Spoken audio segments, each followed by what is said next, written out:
Thank you. Thank you. Thank you. Ladies and gentlemen. It's a pleasure, I want to say a special pleasure, to be here with Secretary Albright. As you know, she served as our Secretary of State from 1997 to 2001.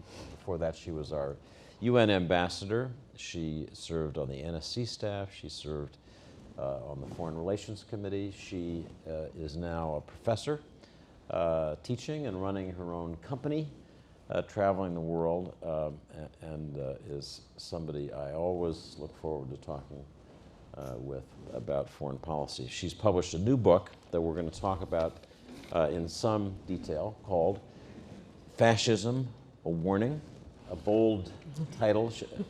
Secretary Albright says toward the end of the book, some people might say this title is alarmist, and then she says, good.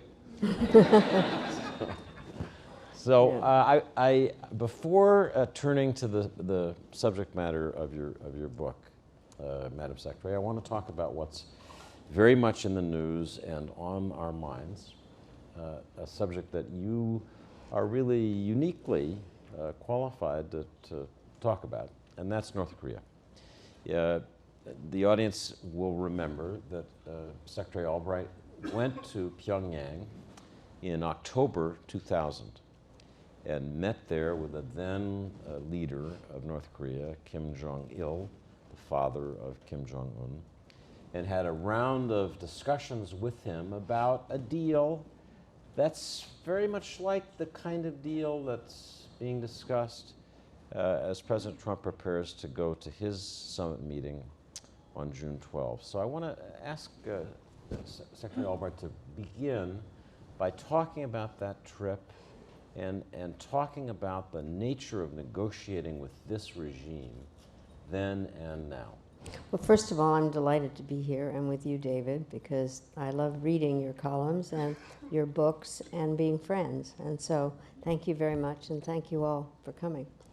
I do think that it is a very difficult and peculiar regime to deal with. And in the case of what happened during the Clinton administration, we had, in fact, been dealing with North Korea from the beginning of the administration because they had threatened to pull out of the Non-Proliferation Treaty, and there were a number of aspects that we were trying to deal with. I won't go through the story, but we were very involved in trying to figure out how to deal with North Korea.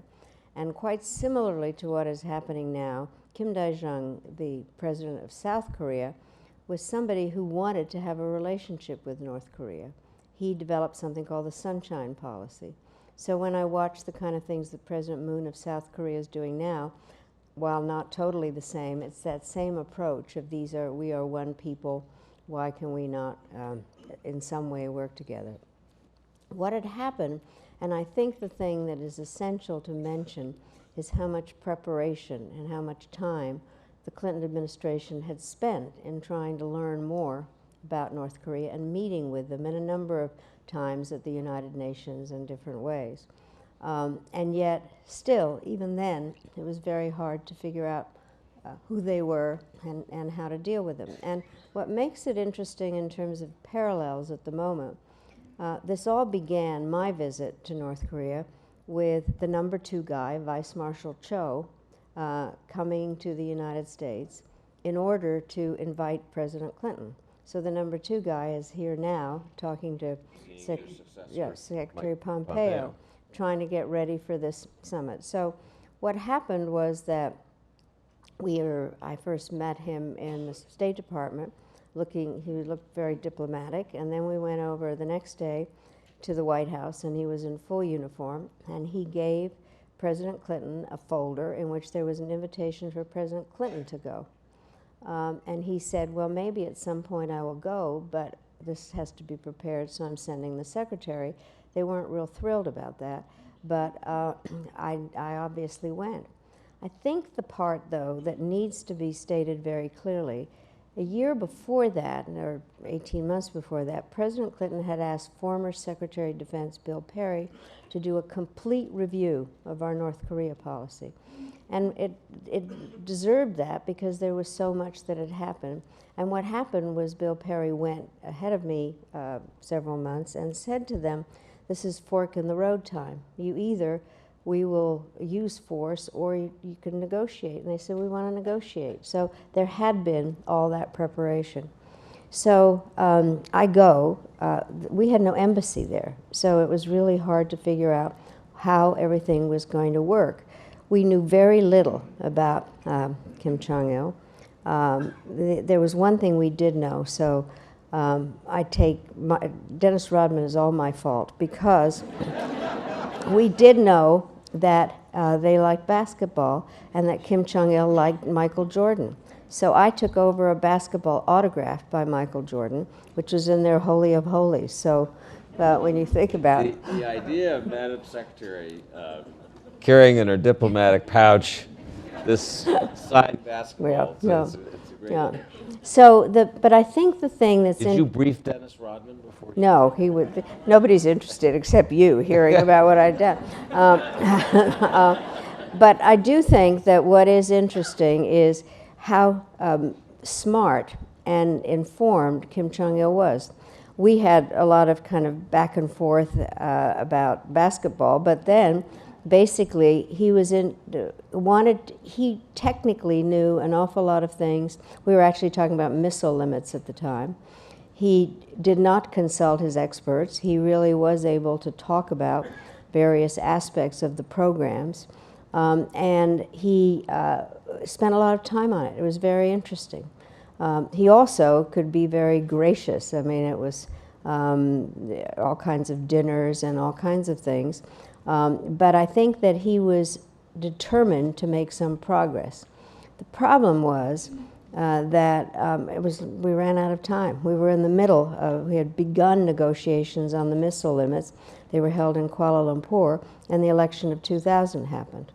Well, I want to ask you about the kind of outcome and the lessons you draw, but first just ask the baseline question that I think most of us would want to ask President Trump.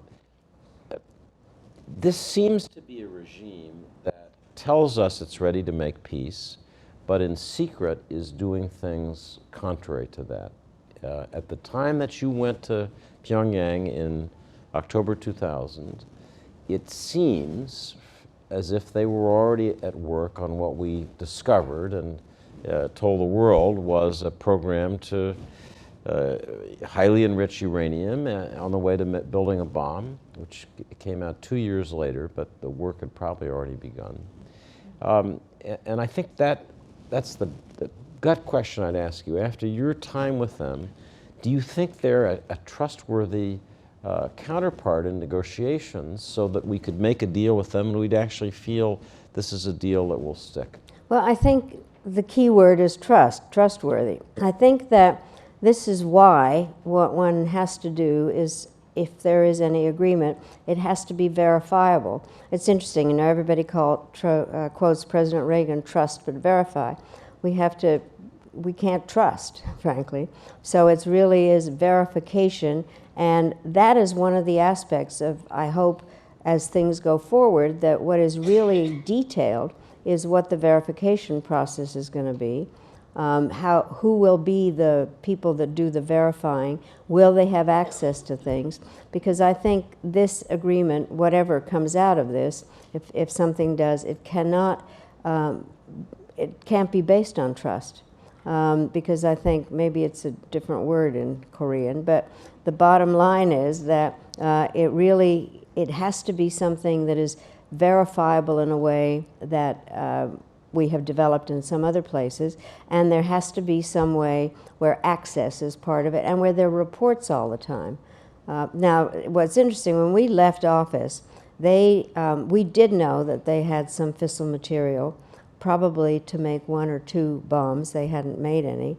They did not have any ICBMs, and they didn't have any nuclear weapons. And so time is something that has not worked very much to our advantage in terms of that, the kinds of things that have been developed well, obviously on their way, even by the father before the son took over. So trustworthy, I think you raise a very important word. It is can't be based on trust. It has to be based on very deep and international verification. Plus, David, I think one of the words is denuclearization. We can't even come to an agreement as to what the definition of that is. What are all the elements of it that have to be denuclearized? What is the schedule? Any number of very complex issues which would have been helped had there been a lot of thinking about this by this administration before agreements were made to have a presidential meeting. I'll just read briefly a passage from the book, but I'd urge people when they get Secretary Albright's book to look at her description of this North Korean diplomacy. It is uncertain in hindsight, she writes, how real an opportunity was missed in the period around 2000, the period we've just been talking about. But there were reasons for our hopes, and I think that's really what you're trying to make clear to us. So I want to close by just asking you if you would offer just brief advice for President Trump as he gets ready to leave for Singapore. When you went to Pyongyang, you'd had a lot more experience in international diplomacy. You've been doing it for many, many years. I think reasonable people hope that President Trump will succeed, but he sure could use some advice going into this. And so I want to put that to you. What's the, if he was sitting in my seat and he said, "Come on, Madeleine, really, tell me," what would you tell him? I'd tweet it, probably. But let me say, what I think is that it would be important for him to understand who he's really dealing with in terms of that, and if he's any Kim Jong-un like his father, I was surprised by how technically adept and smart he was. And so I think that President Trump has to understand that Kim Jong-un has spent his whole life studying this and understanding every single detail of their programs and all that. So actually, even though we don't know enough about, he's dealing with a leader that knows what he's talking about. That sounds like a warning. Don't try to bluff this guy. Yeah, I think absolutely. The other part that I think is really important is not to be extemporaneous. I think... Good luck. Yeah. But, and I think that in any diplomatic talk, one of the discussion, what is really important is discipline. Every president, or all of us, frankly, when you go into these kinds of discussions, you've been briefed a lot by people. You have gone over talking points. You know how you want one discussion to lead. I can only tell you the kind of briefings that I would get whenever I went anywhere, what to expect that might be out of the ordinary, how you would respond to it, to be thoughtful about the answers you give. And to really know that you are either the Secretary of State or the President of the United States, and therefore it has to be very disciplined in a way about what you want. I also, I hope that I have advocated for diplomacy, especially when there were all the discussions about bombing and a variety of things. You always have to have that force tool in your toolkit and not take it off the table, but I had argued for diplomacy, so I'm glad that they're moving in that direction, but to recognize that it's only the beginning of the story, and that President Trump has to be very careful, kind of not to declare victory, but to listen and to be able to then move forward based on the understanding that a lot of detailed negotiations are going to have to take place, no matter what they decide there, to follow up. Your successor, Mike Pompeo, is now center stage, meeting today, I think, in New York to explore the ground. I'm wondering whether he has reached out to you and other former secretaries of state as he begins his tenure, and if you can give us any of the flavor of what you might have said to him. Well, first of all, I had met Mike Pompeo before because when he was at the CIA, and I had been on something called the CIA External Advisory Board, which I'm no longer a member. But I had met him before and, at a social event. He did call me when he was named, and he said he'd reach out to me again, which he hasn't. He's been busy. But I do think that what I have to say, in listening to his hearings, I was encouraged by two things. One was that he said that he wanted to get the State Department kind of back in shape and understood the importance of the State Department and his interest in democracy. So I haven't heard from him, but I do think that he undoubtedly is more knowledgeable than most about what's going on in North Korea, given the fact that he had been director of the CIA. Let's turn to your book, Fascism, A Warning, with that striking title. The book is informed by Secretary Albright's experience, I just want to say it directly, as an immigrant, as a person who, as a young girl, fled a Europe in flame from fascism, from Nazism. And maybe you could open our discussion of this book by sharing a little bit of that experience. You left Prague, your city where you were born, yes? And went to London, and were in London during some of the awful days of the Blitz, and then came to America in 1948. And so I'd ask you, what was it like to leave a Prague that was under attack? What was it like to be in a London that was daily under attack? And then what was it like to come to America? Yeah. Well, first of all, I was born in 1937, and in March 39 was when the Nazis marched into Prague. I was a very smart 2-year-old, but I don't remember.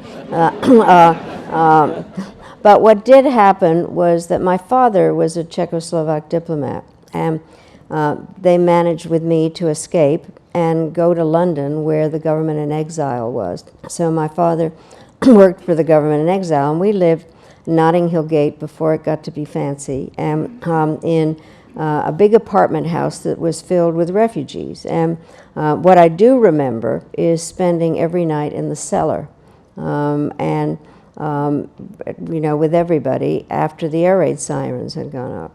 When I was working on another book, the previous one's Prague Winter, I went back to the apartment house, and I actually was stupid enough to say, "Do you still have a cellar?"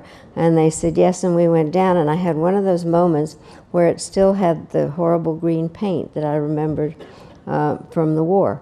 And it was kind of a weird cellar. I remember my father at some point saying, "We've got to go down there, but it's full of hot water pipes and gas pipes, so if we're hit, it won't be so terrific."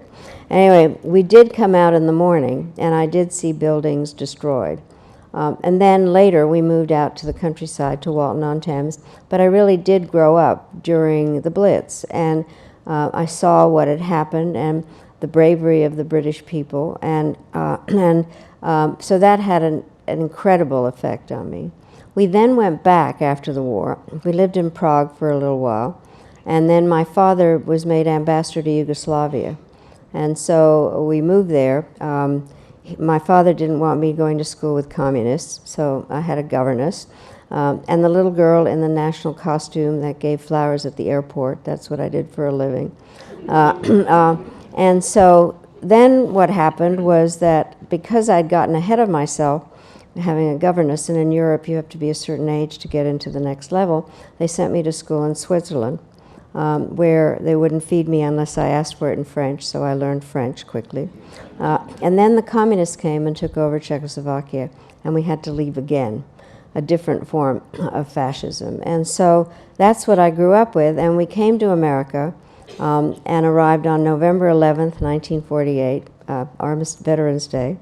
And then there was Thanksgiving, and this was my first real feeling that I had to do something different. We were singing, "We Gather Together to asked for, and I heard somebody asking for God's blessing.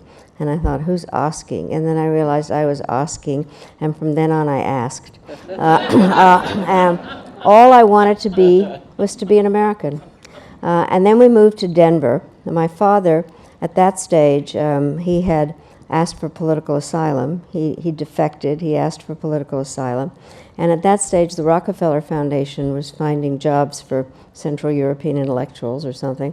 And they found him a job at the University of Denver. And they had no idea where Denver was. And we started driving across America. And my mother said, they say Denver's the mile-high city, but we're not going up, so maybe we're going the wrong direction. But the bottom line is we were refugees. In fact, at that stage, we were called displaced persons. And my father wrote a book about Mr. D.P. Discovers America. But what we really, I especially, wanted to be an American teenager in every single way. But it wasn't easy to fit in because, first of all, I had very ethnic parents. We kept eating Czech food and a lot of family solidarity. But the bottom line is that my whole desire was to have a normal American life. The thing about me, though, is my parents were remarkable in making that crazy story, the abnormal seem normal. And so going from place to place was something that I kind of grew up with. I did not become an American citizen until I was at Wellesley between my sophomore and junior year. And partially, it took us a long time to get our citizenship because we were here, we're getting it during the McCarthy era. And so there was a question about why had my father spent any time at all working for a coalition government where the deputy foreign minister was a communist, and his assignment was partially after being ambassador to Yugoslavia on a new commission to deal with India and Pakistan over Kashmir, and then the coup happened. And so for a period of time it was kind of, he reported to the British and the Americans, not to his own government. But anyway, I became a citizen in 58, 56. And let me just ask you, as somebody who came to America not simply as an immigrant, but as a refugee fleeing the war, chaos in Europe, what you think when you hear President Trump use some of the language that he does about immigrants? Well, I'm appalled, but let me just, something that my father used to say. When we were in England, he would say, people were very kind. They would come up and they'd say, we're so sorry your country's been taken over by a terrible dictator. You're welcome here. What can we do to help you, and when are you going home? When we came to the United States, people said, we're so sorry your country's been taken over by a terrible system. You're welcome here. What can we do to help you, and when will you become a citizen? And my father said that is what made America different from every country. And so for me, when I see what is happening now, I consider it an outrage. This country is based on diversity and people coming here and being proud to be Americans. And one of the things that I love to do is do naturalization ceremonies. I can't swear people in because I'm not an officer of the law, but I can give them their naturalization certificates. And the first time I did it was July 4th, 2000 at Monticello, Thomas Jefferson's home. And I figured since I had his job, I could go and do that. I gave people their naturalization certificates, and all of a sudden I hear this man saying, can you believe I'm a refugee, and I just got my citizenship paper, naturalization papers from the Secretary of State. And I went up to him and I said, can you believe a refugee is Secretary of State? And so when I think about what really people want to do and contribute and be a part of this country, the stunning number recently has been is we have deplored what in fact happened in Syria, where people were destroyed with or suffered from a chemical attack. The number of Syrians that have been able to come to the United States is less than the number of people that were affected by that chemical weapon. So really terrible in terms of, I have traveled around the United States a lot. We are a very large country. We have a lot of room. And I think people should be welcomed here, having been vetted in a number of different ways, but really to be welcoming, because that is what this country is based on. So I think it is un-American and appalling what is happening. And then the other thing is, we can't tell other countries what to do if we aren't showing some kind of leadership in this. And one of the issues, as we get more into what I think is happening in Europe, a lot of it has to do with the fact that migrants, refugees, are viewed, are not welcomed. And if we want to tell the Europeans to take more, how can we possibly do that if we are banning certain people? Some of them is very specifically against Muslims, and just generally, I think, un-American. I want to invite the audience, both here and watching this on live stream, if that's available, to submit any questions that you've got to #SecuringTomorrow, and they will magically arrive on my iPad here, and we'll try to look at some of them. So I want to take Secretary Albright through some parts of her book that I found especially interesting, sometimes upsetting. And I want to start with your basic description, because it's hauntingly evocative of what we've been living through. Your basic description of how fascism arose in Europe in the 20th century, in the 1920s.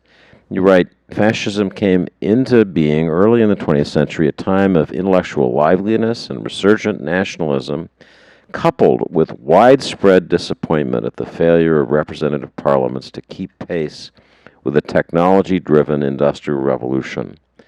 And that political dysfunction that Europe experienced sounds an awful lot like what we've been seeing. We've had a broken congressional system now for some time.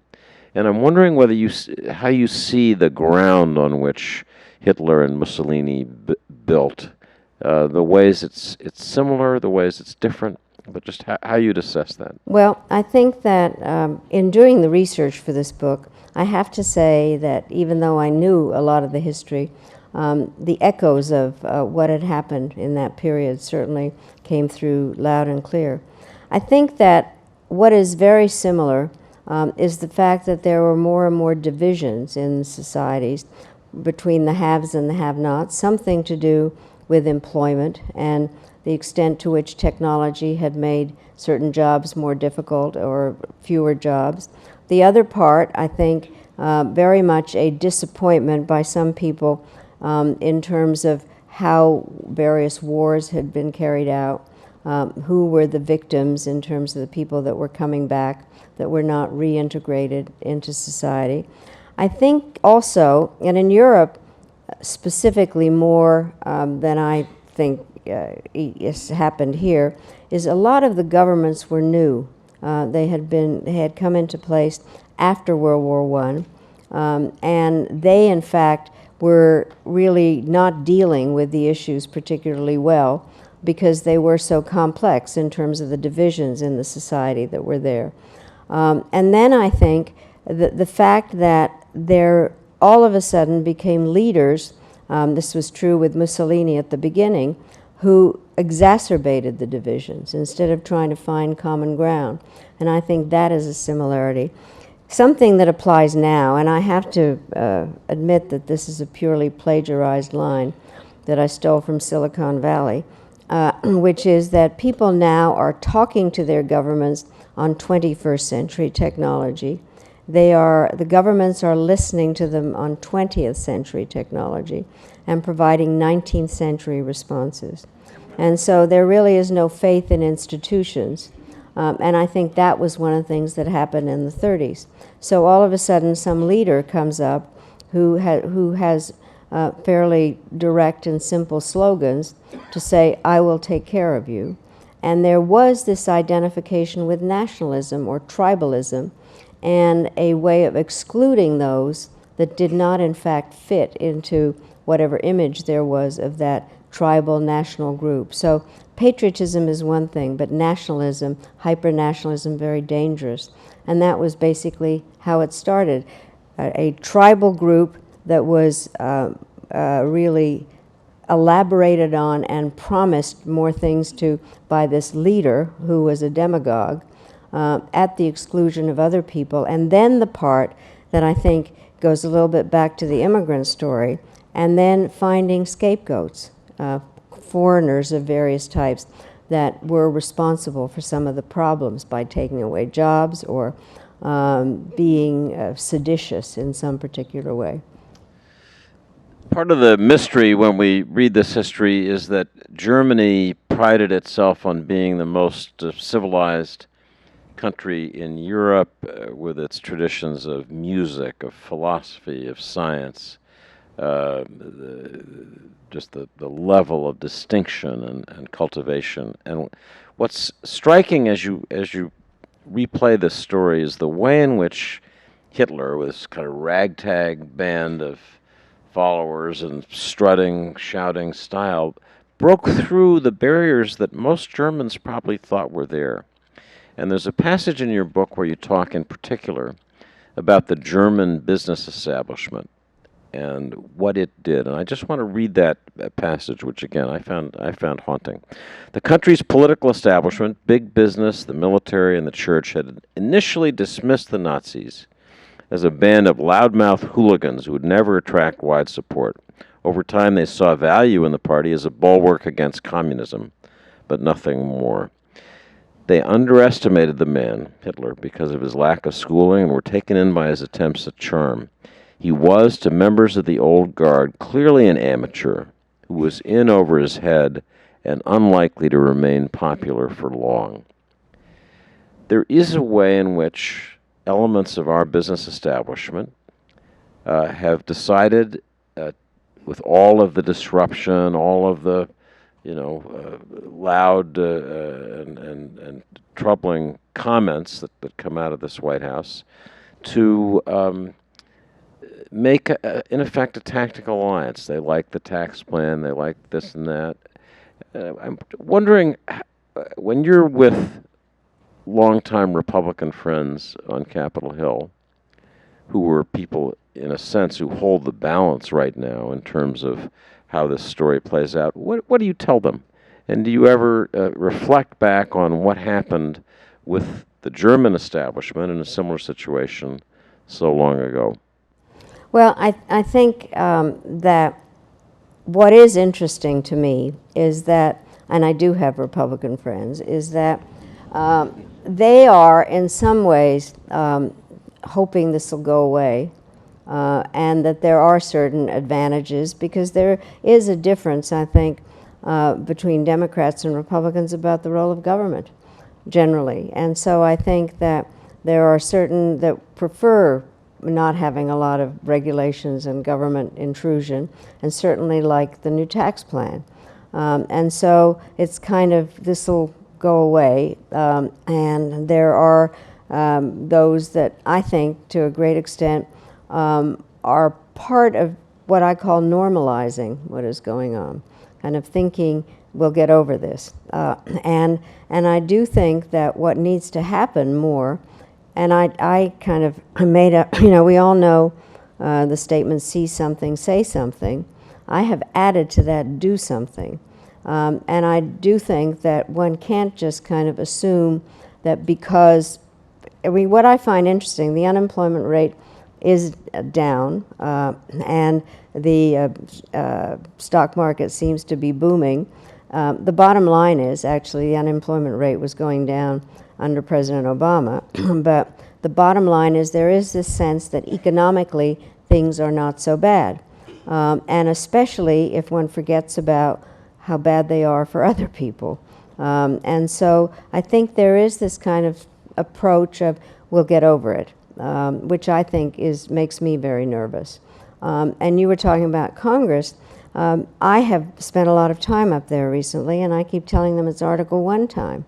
The first article of the Constitution is about the power of Congress, and we're about to have elections. And so one of the things that I have on my to-do list is for people that disagree with this to get involved, to either I'm not saying this to the Republicans, but to others, to run for office,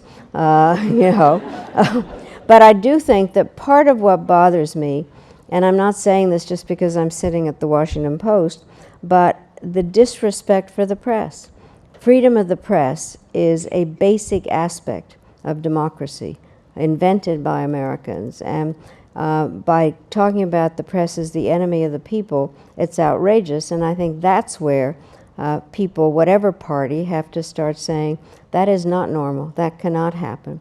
Because if you go back to the 30s, part of what did go on was just pure propaganda, and this amateur Hitler really being able to find some professionals like Goebbels in order to use the media to enlarge his story and then to build on this nationalist part. What is interesting when you talk about intellectual Germans, a lot of them liked really very nationalist literature and music. And so while being intellectuals, they were able then also to kind of integrate it into a picture that they wanted that suited Hitler in terms of the grandeur of the German nation. Another part of our democratic tradition, I would say, which you can see in almost all of our greatest presidents, is empathy. The ability to empathize with other people. It's a striking quality in Abraham Lincoln. It's visible even in President Washington. It was part of Harry Truman, the simple haberdasher. It was part of Eisenhower. Go down the list, and you find even sometimes imperious personalities had that ability to see life through others' eyes. You and I, on Friday, were at Radcliffe for a ceremony that was really honoring Secretary Clinton, your successor at the State Department. And one of the themes that was most poignant in that discussion was her description of how she learned to be empathetic as a young woman. So I say all that as a prelude to something, again, that just leaped out at me. Talking about Hitler and what made Hitler so toxic, so different and dangerous. And you quote him saying in August 1939, when some of his generals weren't sure about, going to war, and Mussolini wasn't sure that Italy was ready, and Hitler says, "Close your hearts to pity, and do it, and move forward." And maybe you could just speak a little bit about that quality of empathy, the ability to see the suffering of others and bring that into presidential leadership and its importance. Well, I think it's an essential part of presidential leadership, or any leaders, to be able to understand what is going on with the people and why, instead of what Hitler did and Mussolini, in terms of identifying with those already that didn't have any respect for those that were on the outside.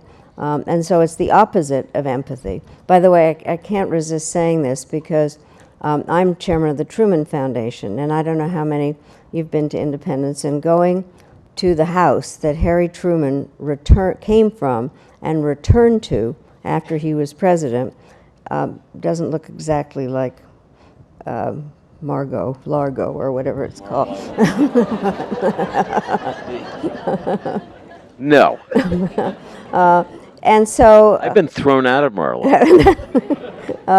But I do think that there has to be some aspect of really understanding, and that it goes to the very basis of this, David, which is the idea that this demagogic leader, Hitler, Mussolini, and the others I talk about in the book, identify themselves with a nationalist group that then has to close their hearts and their minds to anybody that isn't the same, and make up about that they ultimately will be even more victorious if they stick with this leader and begin to believe a myth about what they can do, and then really denigrate everybody else and exclude them in terms of any rights. It's that division, I think, that is at the basis of fascist power. We have a question that was sent to, again, the hashtag is hashtag securing tomorrow. A question from a viewer on Twitter for Secretary Albright. Have you been in contact with Hillary Clinton lately? How's she doing? Yeah. I happen to know Yeah. that you have been in contact with her recently because it was just last Friday. So maybe you Yeah. could share your impressions of Secretary Clinton a year and a half after Yep. the... Well, it was great to see her. We stay in touch. We went to the same college. She's 10 years younger than I am. That would be Wellesley. That would be Wellesley. Is mistaken. And I obviously stay in touch with her. I think she is still, what is interesting, because I gave a talk there, and we talked in my introduction to her that she's clearly the better diplomat, because she started out, her book title is What Happened, and mine is Fascism, a Warning. You know? So, but I think in many ways she is trying to analyze what happened. And I think what she's trying to do is to, in many ways, build on her own experiences, and has put together this moving forward together movement, trying to really be as helpful as she can to the group that is being excluded, frankly. I think her instincts, as was evident from when I first met her, when she was head of the Children's Defense Fund, is really to reach out to people.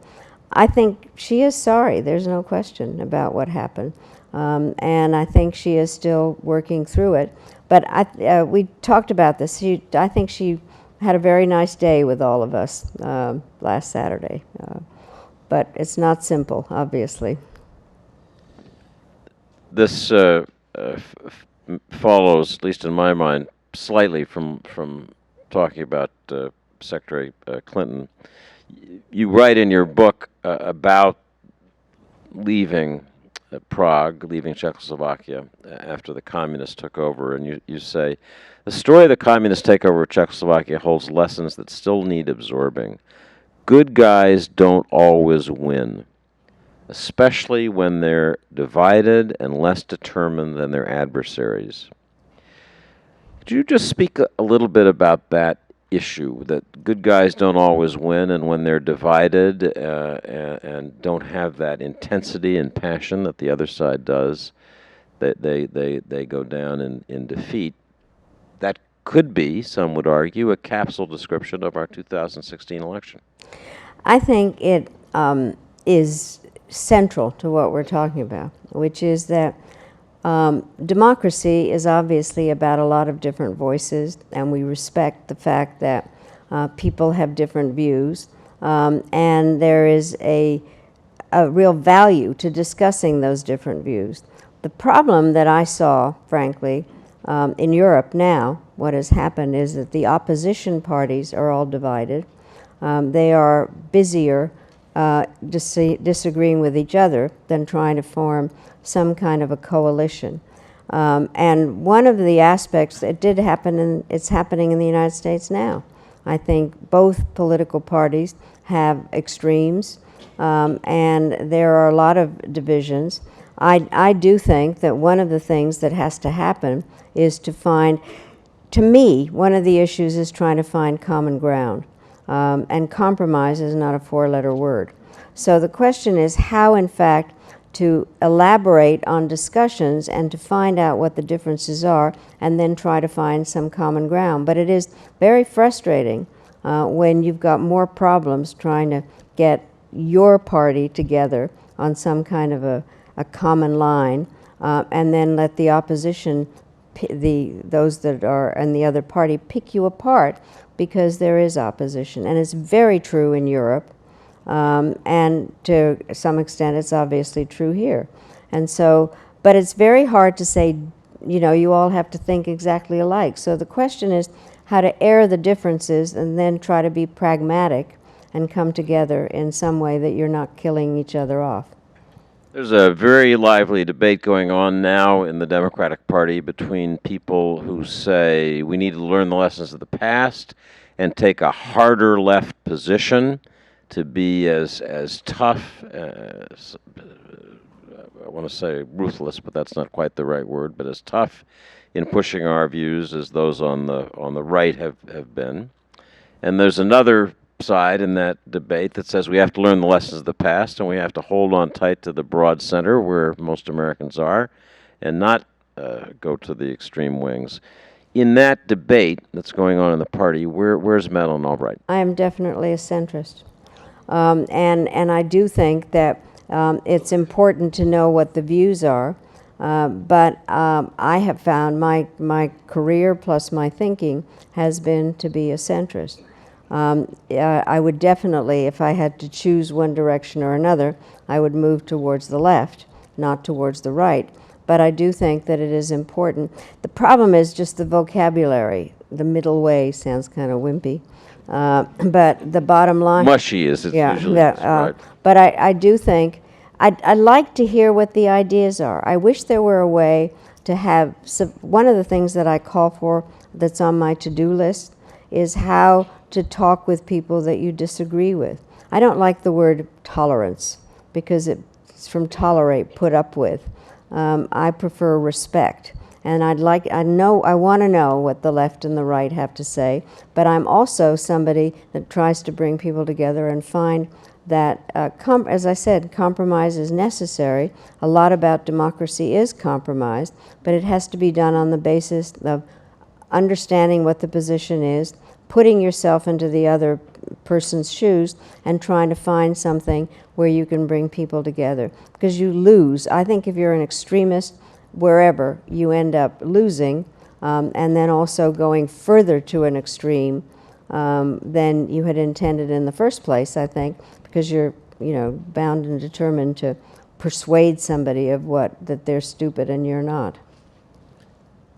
We're now, as a country, among many other things, struggling with an investigation of Russia's attempts to manipulate our politics in 2016 through hacking, through what's called weaponized information. And the person directing that is, by our intelligence community's account, Russian President Vladimir Putin. You have a passage in your book where you go to meet Putin in Moscow in 2000. He's just come in as Russia's president, and you're meeting him after the Yeltsin years. And flying home, you write a little memo to yourself, and I'm going to read it because it's pretty riveting, and then ask you to explain what you meant by the language. You wrote, "Putin is small and pale, so cold as to be almost reptilian."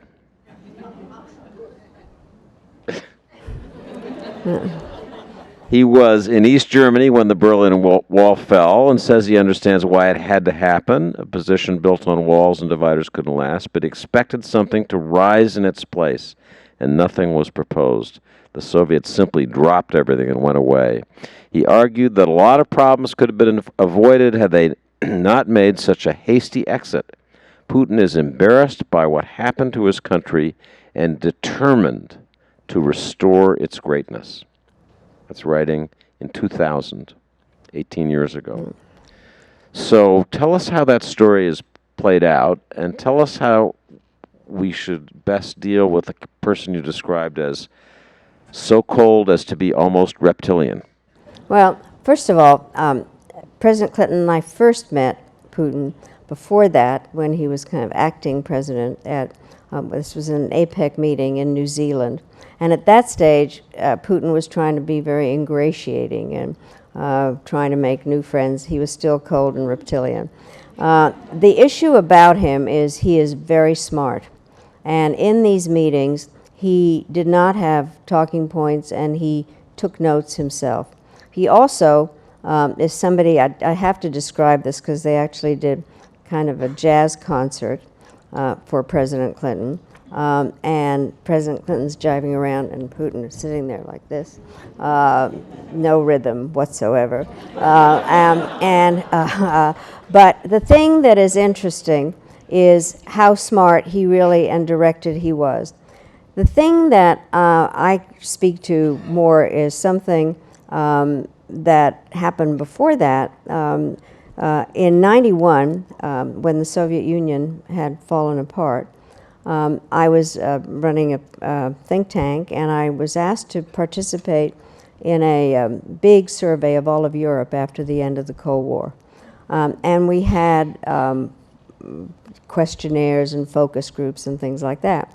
And the focus group I'll never forget is one outside of Moscow, where this man stands up and says, "I'm so embarrassed. We used to be a superpower, and now we're Bangladesh with missiles." And what I think happened, not so easy, not so difficult to really deduce this, is Putin identified himself with that person who felt that the dignity and the grandeur of Russia had been lost, and he is bound and determined to restore that in every single way. And what he's done is reinterpret history in order to say that we never respected Russia, that the expansion, everything that we were doing was opposed to Russia, and that it is his duty to bring everything back. The other part, and I've done a lot of reading about him in addition to meeting with him, he's a KGB agent. He knows how to, he has played a weak hand very, very well. And he is very good at propaganda. And when you control everything, he has weaponized information.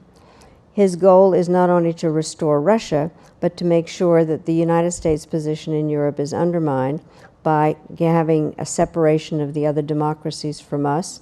We can see the effect of that. Hungary is definitely the main exhibit on this, but generally using information, and then using information to get involved in our election process. He's an expert at this kind of thing, but he is determined, and he has a goal, and he is smart, and we cannot underestimate him. He is playing, as I said, a weak hand very well. So what does your experience tell you about how the United States should deal with this ex-KGB officer, very high risk tolerance, willing to push right to the limits and then past? What's wise strategies, the word I want to choose, in dealing with him? Well, first of all, I do think that we can't just have a relationship, an adversarial relationship. I think the art of diplomacy is trying to figure out where are the areas that we can cooperate and where do we have to really stand up for what we believe in. And there are areas in which we should be cooperating.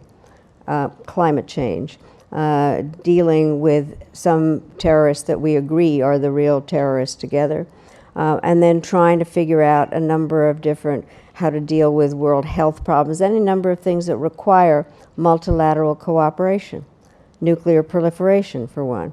But then really stand up for what we believe in terms of our values, and understand that while Putin is the leader and we have a president, that there are bureaucracies under that in terms of trying to figure out what the various relationships are. I don't think, the thing that makes this all complicated, we were asked at the end, by the way, I think it was a mistake for us to say we won the Cold War. They lost the Cold War. That is not just a semantic difference. The communist system failed. But what has happened is Putin has said is the greatest disaster of the 20th century was the dissolution of the Soviet Union. I mean, given what happened in the 20th century, that would be a slight overstatement. And so I think that we have to understand where he's coming from and push back where we have to. And we had been asked to do something that had never been done before, which is how to devolve the power of our major adversary. And we're still trying to kind of figure that out. But I do think that it's terrible if we don't stand up for our values. And if the President of the United States goes and stands next to a Polish leader that is trying to get rid of his judicial system and praise him, that doesn't exactly help our case. And so we have to know what we believe in and try to push back what the Russians are doing to undermine all those countries, and at the same time find areas where we can cooperate. It's not simple. But I think there needs to be a strategy. What I actually think, the new defense strategy of the United States has now said that Russia and China are our major adversaries. I think that is a gift to Putin, because they are not the equivalent of China. China is really a power that is evolving in a very big way and penetrating various places. The Russians aren't there, but I'm sure that Putin was very happy to read that.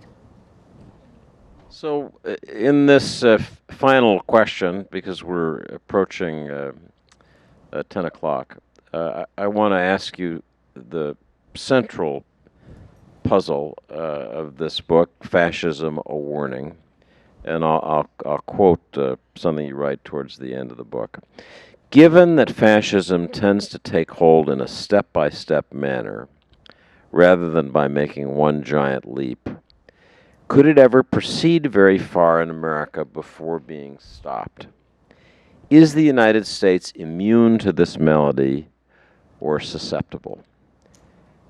You pose that question so directly, I want to ask you for your answer. Well, first of all, the best quote in the book is from Mussolini, which is, if you pluck a chicken one feather at a time, you don't notice it. We are plucking the chicken. This is a warning in terms of steps that I think are there that make me very, by the way, I do not say that Trump is a fascist.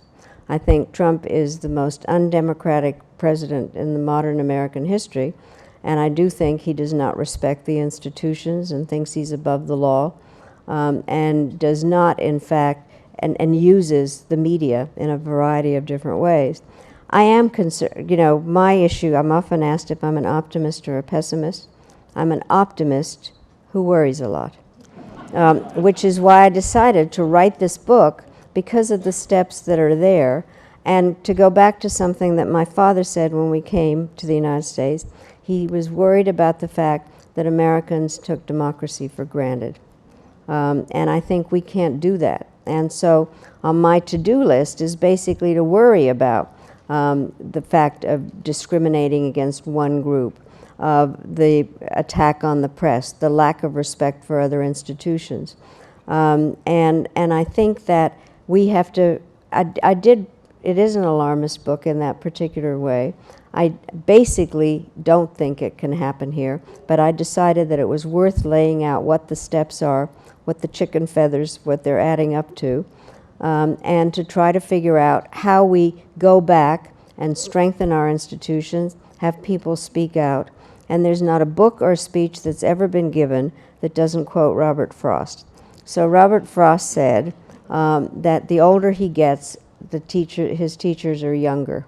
And so now it's the high school students, in so many ways, that are out there wanting our institutions to work so that they don't have to go to school with flak jackets on. And so I think we need to be supportive of those that want to make sure that our democracy works, that we can find common ground, that we don't have leaders that exacerbate the differences, but are people that can bring us together. So an optimist who worries a lot. So that is a superb answer. One question just came in on Twitter, and I'm going to ask it because we have 1 minute and 59 seconds left. This questioner says, you have a famous collection of brooches and pins. You even wrote a book about them in which you said you use them as tools of democracy, of diplomacy. And this person asked on Twitter, what is the significance of the brooch that you're wearing today? Well, it's in your honor, David, because it is a writer's pen. And I so admire what you write and what the Washington Post does, so I thought I would wear that. It's one of my more pleasant pins. And one that kind of fits in with our Russian theme. When the Russians were bugging the State Department when I was Secretary of State, and we found the guy listening, and did what diplomats do, is demarche Moscow about not doing that. But the next time I met with the Russian foreign minister, I wore a huge bug, and he knew exactly what I was talking about.